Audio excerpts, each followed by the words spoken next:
There was once a very talented craftsman who was hired to build a small church in a small village. The man was given a month to complete his task, and he assured the people of the village that he would do as he had promised and build them a beautiful church that would make them all very proud. The craftsman asked the people of the village to give him his wages before he began his work so that he might buy food and materials. The kind people of the village trusted the craftsman, and so they paid him his money, and believed that he would do as he had promised. But the craftsman did not begin work straight away. Instead, he used the money to gamble and to buy wine. He often slept late into the afternoons, and rarely felt like working in the hot sunshine. And so, before he knew what had happened, the whole month had passed and only a few bricks had been laid in the ground. The craftsman grew very nervous when he realized that he only had one last night to complete the church. He knew that it would not be possible to finish the task in such a short time, and he was sure that the villagers would be very angry and would demand that he repay the money they had given him. And so the desperate craftsman decided to make a deal with the devil. "Please,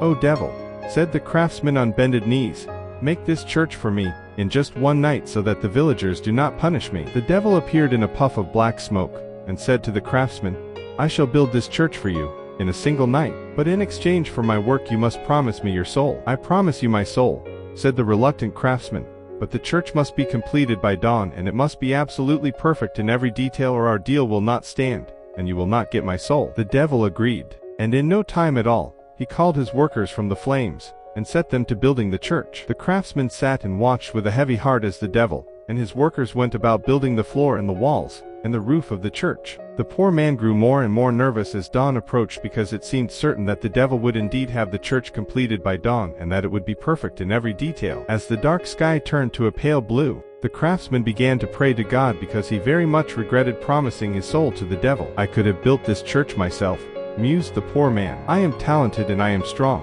and I can work hard. Why did I not begin the work when I promised I would? And now I am to lose my soul." The craftsman prayed and prayed that the devil might not complete the work, or that the church might not be perfect so that the deal would be broken. But as the sun appeared on the distant horizon, the poor man was sure that his prayers had gone unanswered.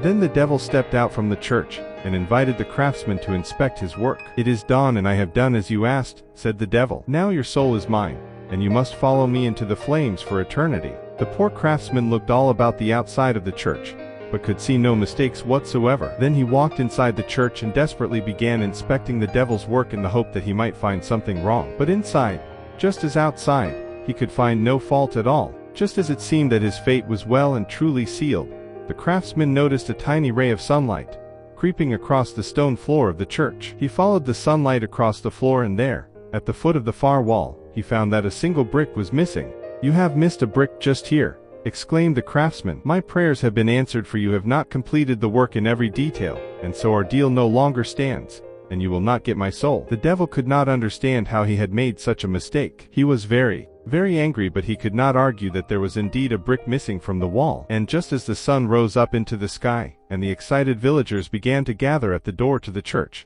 the devil disappeared in a puff of angry black smoke. Before the craftsman went out to greet the villagers, he decided that he would try to put a brick in the hole so that the church would be perfect in every detail. But when he placed the brick in the hole, the church began to rumble and rattle and shake. And so he removed the brick and decided that this hole would remain there forever as a reminder of how close he had come to losing his soul. "I shall never again make a promise that I am not prepared to keep," thought the craftsman as he walked out of the church. "I shall be committed to my work, and I shall always keep my word." The villagers were all delighted with their new church, and the priest too was very pleased when he saw the work. From that day forwards, the little church was always full of people, and the craftsman visited often in order to remind himself of his promise. And do you know that little church still stands today? And if you ever visit, you must walk to the far wall, and there you will find a hole where a single brick is missing, and where, every dawn, a tiny ray of sunlight creeps across the floor, and serves as a reminder to us all that we must always keep our promises, and complete the tasks we say we will complete.